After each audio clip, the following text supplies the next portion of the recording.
నమస్కారం. నమస్తే. మా అయోధ్య వెళ్ళొచ్చారు. హ్మ్. ఎలా సాగిందమ్మా ప్రయాణం? బాగా జరిగిందా? ఏం చెప్పమంటావు, ప్రయాణం బ్రహ్మాండంగానే జరిగింది. ఆ! అయితే మేము తమాషాది ఏం జరిగిందంటే లక్నో వెళ్ళాం గదా! హ్మ్. మన ప్రసాద్ గారు, రాజేంద్ర ప్రసాద్ గారు ఏమన్నారంటే, "అక్క మనం ఒక పని చేద్దాం. ఎందుకైనా మంచిది ముందు మనం అయోధ్య వెళ్ళిపోదాం" అన్నారాయన. ఆ! 17 సాయంత్రం ఇక్కడి నుంచి బయలుదేరి లక్నో వెళ్ళాం కదా! వెళ్ళేసరికి అక్కడ 4:30 అంతా చేరుకునేసరికి 6 అట్లా అయిపోయింది. తను ఎందుకని సడన్‌గా ప్లాన్ చేశాడు. ఎంత మంచి పనయిందో అది అలా చేయటం. హ్మ్. ముందే వెళదాం అక్క మనం అన్నారు. సరే నాన్న అట్లా మీరెలా చెప్తే అలా అని. అయోధ్య చేరుకున్నాం. చేరుకోగానే మన సుభద్ర అక్కడ తెలుగు అమ్మాయి ఒక అమ్మాయి ఉందమ్మా, నాకు ఫోన్ చేసింది, అమ్మ మీరొస్తున్నారు ఏర్పాట్లు చూస్తున్నామని. అప్పుడు ఫోన్ చేసినప్పుడు తను అనింది, అమ్మ నాకు ఆవకాయ పచ్చడి తెచ్చిపెట్టండమ్మా. ఈ రొట్టెలును ఇక్కడ భోజనం తిని తిని యాస్టొచ్చేసింది నాకు. ఆ! ఆవకాయ పచ్చడి తెప్పించమంది. పాపం అప్పుడు రాజు వెళ్ళి 2 రకాల పచ్చళ్ళు, ఇంట్లో కారం పొడి చేయించి పట్టుకెళ్ళా. ఓహ్! సరే ముందు తనకిద్దాం ఎలాగో ముందెళ్తున్నాం గదా అని చెప్పి ఆ పచ్చళ్ళయి పట్టుకుని హ్మ్. వెళ్ళడం మేము అక్కడికి వెళ్ళిపోయాం అయోధ్య. ఏది ఈ అయోధ్య తీర్థక్షేత్ర ట్రస్ట్ ఉంది కదా! ట్రస్ట్ ఆఫీస్ దగ్గర ఉన్నారు. హ్మ్. హ్మ్. వెళ్ళగానే అసలు ఎంత గమ్మత్తంటే ఆ రూమ్స్‌లో కూర్చుని వీళ్ళందరూ చేస్తున్న సర్వీస్ చూసి ఆశ్చర్యపోయా. ఆ! మొత్తం 2, 3 రూముల నిండా ఈ కంప్యూటర్స్ పెట్టుకుని, సిస్టమ్స్ ఆన్ చేసుకుని, ఎక్కడికెక్కడ సమాచారాలు పంపిస్తూ, వాళ్ళకి ఇన్విటేషన్స్ లోకల్ పీపుల్‌కి ఎలా పంపించాలి, ఎలా ఆర్గనైజేషన్ చేయాలి, ఇవన్నీ కూడా మంచి ప్లానింగ్‌లో ఉన్నారు. ఓహ్! ఈ ప్లానింగ్‌లో ఉంటే నేను గబుక్కున నన్ను చూడగానే తనొచ్చి గట్టిగా కౌగిలించుకుంది నన్ను. హ్మ్. అంతకుముందు చెప్పినట్టుంది, మా ఆంధ్రప్రదేశ్ నుంచి మా సత్యవాణి గారొస్తున్నారు, అప్పుడు ఆవిడ శిలాన్యాసం చేశారు, ఇవన్నీ చెప్పినట్టుంది.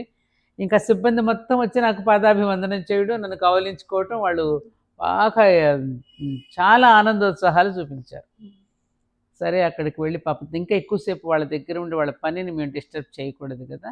ఇంకా అక్కడ అవన్నీ మేము చూసుకొని, అప్పుడు అశోక్ సింఘాల్‌జీ ఉన్నప్పుడు రామ మందిరాన్ని కట్టించాలని కొన్ని పిల్లర్స్ తయారు చేసి ముందుగానే పెట్టించారు. అంటే ఏమిటి? ఆయన ఎంత ప్లాన్‌గా చేశారు? ముందుగానే రాజస్థాన్ నుంచి పిల్లర్స్ తయారు చేయించేసి దాని మీద నంబర్‌లేశారు.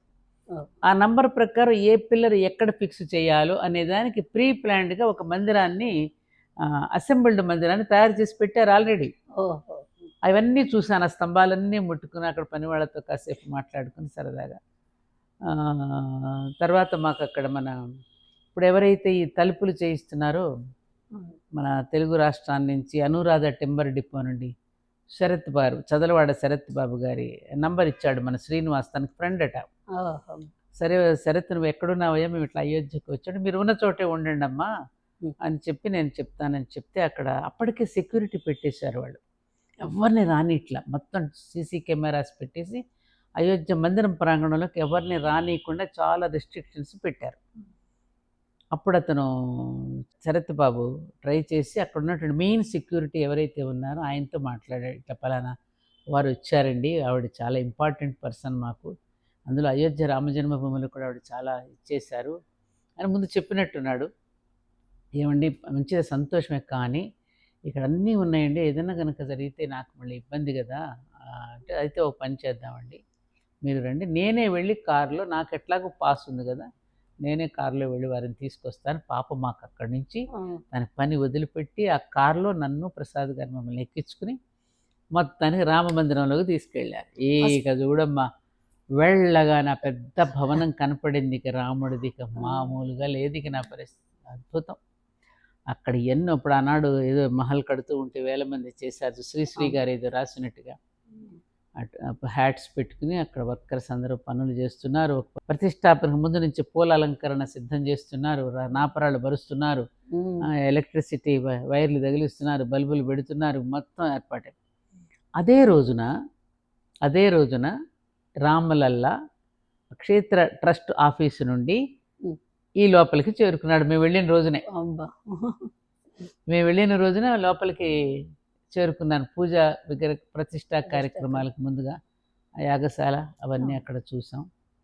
అప్పుడు సింహద్వారం ఎక్కడ బాబు అని అడిగితే తీసుకెళ్ళాడు. ఎక్కడైతే మేము శంకుస్థాపన చేశామో ఆ రోజున ఉమ్, 89లో నవంబర్ 9 ఆ ప్రదేశంలో సింహద్వారం రాజద్వారం కట్టుంది. ఆ రాజద్వారం దగ్గరికి తీసుకెళ్తే ఇంకా మార్బుల్స్ పరుస్తున్నారు అక్కడ. శరత్ అన్నాడు, అమ్మ ముందు మీరు కాలు పెట్టండి ఇక్కడ అంటే ఫస్ట్ పాదం మీదే అయింది అనమాట. ఆ సింహద్వారం దగ్గరికి. అప్పుడు నేను అక్కడికి వెళ్ళా. వెళ్ళగానే చూడు గమ్మత్తు, ఈలోపు దూరదర్శన్ వాళ్ళు వచ్చారు. వీళ్ళు ఏ ఛానల్స్ని అలౌ చేయటిల్లు అక్కడికి, ప్రైవేట్ ఛానల్స్ ఒక్క ఎక్సెప్ట్ దూరదర్శన్ తప్ప. ఆ దూరదర్శన్ ఛానల్ వాళ్ళకి నన్ను గురించి పరిచయం చేశాడు శరత్. ఓ టామ్ టామ్ చేసేసాడు ఇంక అక్కడ అందరికీ. మా శరత్ ఎవరెవరో తెలుసా, ఇవిడెవరో తెలుసా అంటూ, పాపం అందులో మన తెలుగు వాళ్ళంగా తెలుగు వాళ్ళ మీద అభిమానం ఉంటుంది కదా. అతను వచ్చి, అమ్మ మీరు కొంచెం హిందీలో మాకు కొంచెం ఏదైనా మీరు చెప్పండి అని. హిందీ అంత ఫ్లూయెంట్గా రాదండి, ఏదో జట్కా దీంట్లో మాట్లాడమంటే మాట్లాడతానని చెప్పి ఏదో హిందీలో చెప్పాను. చెప్పిన తర్వాత వాళ్ళు తెలుగులో కూడా తీసుకుని మన తెలుగు దూరదర్శన్ కూడా పంపించారు. అదే ఫస్ట్ మీకు పంపించింది, చూసుంటారు కదా. అలా ఫస్ట్ దూరదర్శన్లో అక్కడ కూర్చుని మాట్లాడిన ఫస్ట్ పర్సన్ కూడా నేను. అన్ని ఫస్ట్ మీదే చూడండి తమాషా, చూడండి అంటే రాముడు యొక్క అనుగ్రహం అది. సరే అలా మాట్లాడేశాము.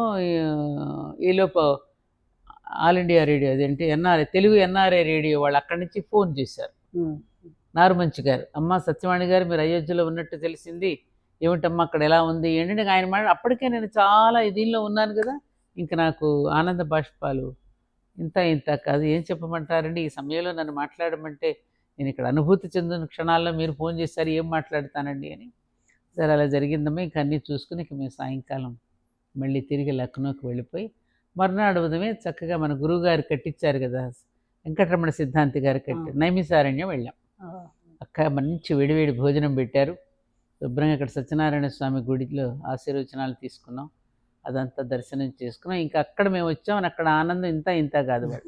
వాళ్ళు చల్లని తల్లి చక్కగా భోజనం పెట్టింది. గురువుగారు ఏదో చెప్పినట్టున్నారు, మాకేదో చిన్న సత్కారం చేశారు.